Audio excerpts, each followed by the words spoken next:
ᱦᱩᱞ ᱢᱟᱦᱟ ᱩᱭᱦᱟᱹᱨ ᱛᱮ ᱚᱱᱚᱞᱤᱭᱟᱹ ᱩᱯᱮᱱ ᱠᱤᱥᱠᱩ ᱢᱟᱹᱦᱤᱛ 20 ᱡᱩᱱ 1810 साल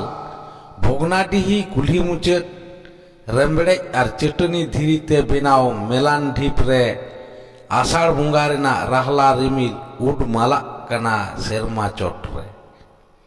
घाड़ी घाड़ी चेटेर सेंगेल पीले चमका लेका साडेयाते चाड़ चाड़ावेदाय सेरमा रिमिल नींद के जानी सेरमा सावते धरती बार हटिंग गोट का संगिंग रे नेलोक कना उसूल चेपो बुरु बिजली आहलाते थार थार तिंगु कना जानी भोगनाडीही गए दुएट बायरी कोआ लालच तिखन संगिंग रे बारहेट बाजार न्यूतते घुड़ेवकाट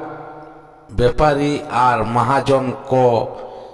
गुदियान रे दुरुब कते लेखा गुटे तकोआ को दिनम रेना किरिंग आखरिंग हेराकिन रिया पुलसो मार्शल घाड़ी घाड़ी तो मेनाहा रस्कते चौक चौक गोदक कना बानिज भागे होया कना उहिर कते घाने के भावनाते भीतर रोहड़ गोदक कना मुठन रहो ओना चितर मुरलुंग मेनाहा कते फुटेल रकाब कना दाराकान दिन रेना बांग बाडाय न्यूतद दिन रेना कथा उयहर सावते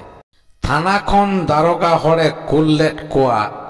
भोगनाडीही आतुरे सांतार कोको जारवा कना सिधु कान्हुआ होहते चेद जे हुयो ओकोय बाडाय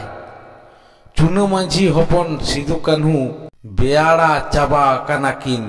कथा बाकिन बुझ देखो फुसी व्यापारी महाजन सानाम कोगे किन उदु आको आरा फुंड में कान्हु मातो पतला रागी ताय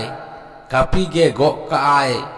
सारा दिन दारोगा हो बाय बतोराय थोड़ा दिन मारांग खन गे सांतार को तो बांग को बुझे कना सेदाय तो नोंका तो बांग को ताहे कना दारोगा खबरे कुल कदा बोतर रेना चेन हो बनुआ सिउड़ी पकुड़ आर